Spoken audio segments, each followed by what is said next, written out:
Sistem VAR je v minuli sezoni tudi pri nas postal sestavni del prvoligaškega nogometa. Tudi z veliko učenja, kateremu je bil namenjen tudi seminar na Brdu pri Kranju, na katerega so sodniki povabili trenerje, igralce in tudi novinarje. Mediji so za nas izjemno pomembni. Mediji izobražujejo javnost. Mi javnosti ne moramo izobraževati. In tudi tu želimo, da javnost čim bolje razume, kakšni so trendi, kakšna so navodila v sodobnem nogometu. Danes smo tukaj bili priča tudi velikemu številu pravil in izjem. Tukaj se bomo novinarji, kar težko znašli, oziroma bomo morali pri kakršnikoli oceni biti zelo previdni. Zelo pomembno pa mislim, da je, da z vsemi temi novostmi, z VAR-om in s številom kamer, ki se povečujejo, raste pri gledalcih in pri nas zaupanje v sodniške odločitve, ker oni poznajo pravila in oni imajo na voljo posnetke. In na ta način lahko mi končno odločitev zagovarjamo. Vladimir Šajn je predstavil več primerov mejnih situacij v kazenskih prostorih, o katerih je stekla beseda. Interpretacija posameznih pravilnih sodniških odločitev in tudi tistih, ki so bile ocenjene za nepravilne, je bila v vseh pogledih dobrodošla. Tudi kot nekakšna naložba v prihodnost sobivanja sodnikov in ostalih akterjev na in ob igrišču. Ja, sigurno je presoja igre z roko diskutabilna v nekaterih mejnih zadevah, ko je roka ni čisto ob telesu, ki ni čisto stran telesa, to so potem mejne zadeve, ki jih mora sodnik presoditi. Druge mejne zadeve so intenziteta pri štartih, ali gre za štart za dovolj visoko intenziteto, da je to rdeči karton, da je to rumeni karton, to so še vedno presoje sodnikov in vedno bodo presoje sodnikov. To so mejne zgodbe, ki se jih ne da potem ukalupiti v črno ali belo zgodbo. Pri rokah pride do večjih trenj, večje negotovosti, oziroma ne veš, ali je bila roka ali ni bila roka. Ampak, kot pravim, takšni sestanki so zelo dobri za nas, da lahko tudi mi sodnikom nazaj povemo pravila, če jih mogoče pozabijo.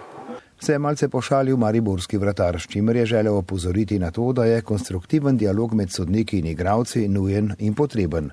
Še posebej, ko tekmovalni naboj pripelje čustva do vrelišča. Sem že bil v situacijah celo izključen, ker sem samo opozoril na neke stvari, tako da mislim, da imamo tle še ogromno rezerv. Marsikatero napetost je seveda v minuli sezoni pomagal ohladiti sistem VAR, ki ima zelo pomembno, ne pa ključne vloge. VAR posreduje samo v primeru čiste očitne napake in odločitve sodnika na igrišču bodo še vedno v večini primerov ključne. Še kar dosti negotovosti. Jaz mislim, da je dosti stvari v rokah samih sodnikov, njihove presoje. Je pa res, da z temi pravili, ki smo jih danes tukaj slišali oziroma spoznali, nekako bolje razumemo vse. Na eni strani torej sodniki, tisti na igrišču in v VAR sobi, na drugi igralci in trenerji, na tretji novinarji. Slednji dovolj poznajo pravila?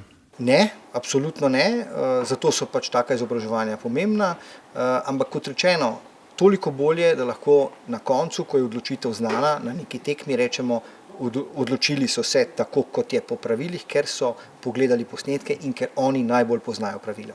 Se znajdemo temu bi se rekel na spolskih tleh, ampak jaz sam pravim, to je moja filozofija že od zmeraj, da bi novinar moral biti, tudi ko gre za reprezentančne tekme, kar se da omejiti svoja čustva. Ni pa to enostavno, pa ne samo zaradi idej, načrtov in želja, s katerimi gredo ekipe na tekme. Pogosto je reakcija ob sodniškem žvižgu ali nemi piščalki tudi stvar zornega kota. Včasih drugače vidimo isto stvar, to je življenjsko, to je normalno, mogoče tudi to daje malo čar nogometu. Katerega osnovna usmeritev je biti boljši, višji in močnejši od tekmeca, ob upoštevanju in spoštovanju drugega in vseh akterjev. Cilj naš in verjamem nogometne zveze in vseh nogometnih deležnikov je, da ljudje čim bolj razumejo, kakšna so pravila igre, kakšna so konec koncev interpretacije pravil igre, prav zaradi tega, da bi bilo nerazumevanje teh odločitev čim manj in da bi bilo na igriščih čim manj konfliktov. Oziroma v prenesenem pomenu besede, da bodo sodniki čim manj vidni in čim bolj v sozvočju s tistim, kar bodo videle tudi kamere.